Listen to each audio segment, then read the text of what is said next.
অনেক দিন ধরে সবারই ইচ্ছা পারণ বিষয়ে আমরা কিছু বলি। পারণ বিষয়ে বাবাজি মহারাজ বলতেন যে যে কোনো উপবাসের পরের দিন পূর্বাহ্নে পারণ করতে হয়। শাস্ত্রীয় বচন আছে, দেবল ঋষি বলেছেন যে উপবাসেষু সর্বেষু পূর্বাহ্নে পারণম ভবেৎ, অন্যথা তু ফলস্যার্ধম ধর্মমেব উপসর্পতি। দেবল বচন আছে। তার জন্য পারণের নিয়ম হচ্ছে, যদি আমরা জন্মাষ্টমী উৎসব করি, উপবাস জন্মাষ্টমীর জন্য করি, পরদিন পূর্বাহ্নে আমাদের পালন করতে হবে। নারদীয় পুরাণে বলা হয়েছে, রোহিণী নক্ষত্রযুক্ত অষ্টমীতে ব্রত হলে পরে পরদিন নক্ষত্র তিথি উভয়ের মধ্যে একটিও যদি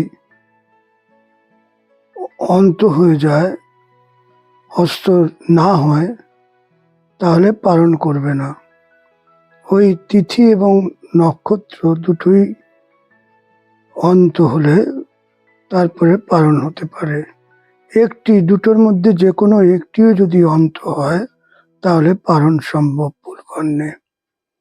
ঠিক সেই রকম আমরা পাই যে যদি ভেদ রহিত অষ্টমী তিথি ও রোহিণী নক্ষত্র উভয়ের যোগে ব্রত হলে পরে পরদিন পূর্বাহ্নে অষ্টমী তিথি থাকলে, যদি রোহিণী নক্ষত্র ব্রতের দিন পূর্বাহ্নে অথবা পূর্বাহ্নের পরে আরম্ভ হয়, তাহলে সেই রোহিণী নক্ষত্র পরের দিন পর্যন্ত যদি থাকে, যদি পরদিন অল্প সময় থাকে ও পূর্বাহ্নেই সমাপ্ত হয়, তাহলে রোহিণী নক্ষত্র সমাপ্ত হওয়ার পর, অর্থাৎ তিথি ও নক্ষত্র উভয়ই সমাপ্ত হওয়ার পরে পালন করবে।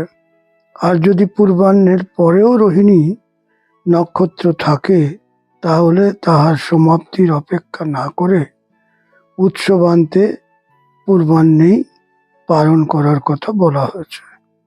তার জন্য সম্প্রদায়ের একটা প্রমাণ আছে, যে সাম্প্রদায়িক যে প্রমাণ, সেই সাম্প্রদায়িক প্রমাণটা হলো এই যে বয়ম তু সাম্প্রদায়িকা উৎসবান্তে প্রমাণিকা সর্বথা পারণম কুর্যাৎ তথাহু সনকাদয়ঃ তিথ্যন্তে চোৎসবান্তে চ ব্রতী কুর্বীত পারণম। তিথির অন্তে এবং উৎসবান্তে ব্রতী যে হবে, সেই ব্রতী পূর্বাহ্নে পালন অবশ্যই করবে। এই বিষয়ে আরো বলা হয়েছে যে আমরা যে পালন করি, সেই পালন সম্পর্কে কিভাবে আমরা পালন করব, সেই পালনের মন্ত্র তব প্রসাদস্বীকারাৎ কৃতম যৎ পালনম ময়া ব্রতেনানেন সন্তুষ্ট স্বস্মিন ভক্তিম প্রয়চ্ছ মে। পালনের মন্ত্র: প্রাতঃস্নাত্বা হরিম পূজ্য উপবাসম সমর্পয়েৎ, অজ্ঞান তিমিরান্ধস্য ব্রতেনানেন কেশব। প্রসীদ সুমুখী নাথ জ্ঞান দৃষ্টি প্রদো ভব, পালনম তু ততঃ কুর্যাৎ যথা সম্ভবমগ্রত। অত ঊর্ধ্বম যথেষ্টম বৈ বিচরে তু যথারুচি। তো আমরা প্রাতঃকাল স্নান ইত্যাদি করে হরির পুজো করে উপবাস সমর্পণ করব। তারপরে আমরা এই ব্রত কেশবকে সমর্পণ করে তার সামনেই তার প্রসন্নতার জন্য আমরা জ্ঞান ও দৃষ্টি যাতে আমাদের দান করেন সেই রূপ পালন আমরা যথাসম্ভব পূর্বাহ্নে করব। এ বিষয়ে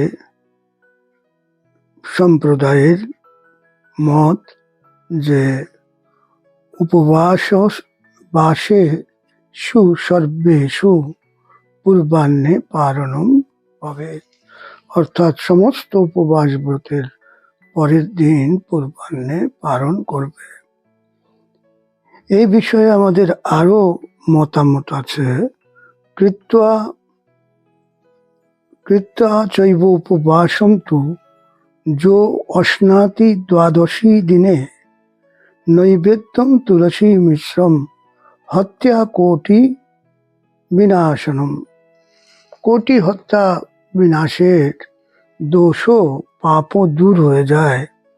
তুলসী মিশ্রিত দ্রব্য উপবাসের পরের দিন যদি কেউ নৈবেদ্য গ্রহণ করে, বলছে যদি সেই জিনিসও সম্ভব না হয় তাহলে বলেছেন অদ্ভির অপি পারণম কুর্যাৎ, শুধু জল দিয়েও পালন করা যায়। সংকটে বিষমে প্রাপ্তে দ্বাদশ্যাম পারয়েত কথম অদ্ভিস্তু পারণম কুর্যাৎ পুনর্ভুঞ্জম ন দোষকৃত। সেই জল দিয়ে পূর্বাহ্নে পালন করে তারপরে অন্নাদি গ্রহণ করা সম্ভব। আরেকটি নিয়ম, ত্রয়োদশ্যাম তু শুদ্ধায়াম পারণে পৃথিবী ফলম শতযজ্ঞাধিকা বাপি নরহ প্রাপ্নোত্য সংশয়ম। একাদশী দ্বাদশী চ রাত্রি শেষম ত্রয়োদশী তত্র ক্রতু শতম পুণ্যম ত্রয়োদশ্যাম তু পারণম। আমরা যদি একাদশী দশমী বিদ্ধ একাদশীর পরে দ্বাদশীতে একাদশী করে ত্রয়োদশীতে পালন করি, এই পালনেও বলেছে ক্রতু শতম পুণ্যম, শত যজ্ঞ করার ফল সেখানে পাওয়া সম্ভব।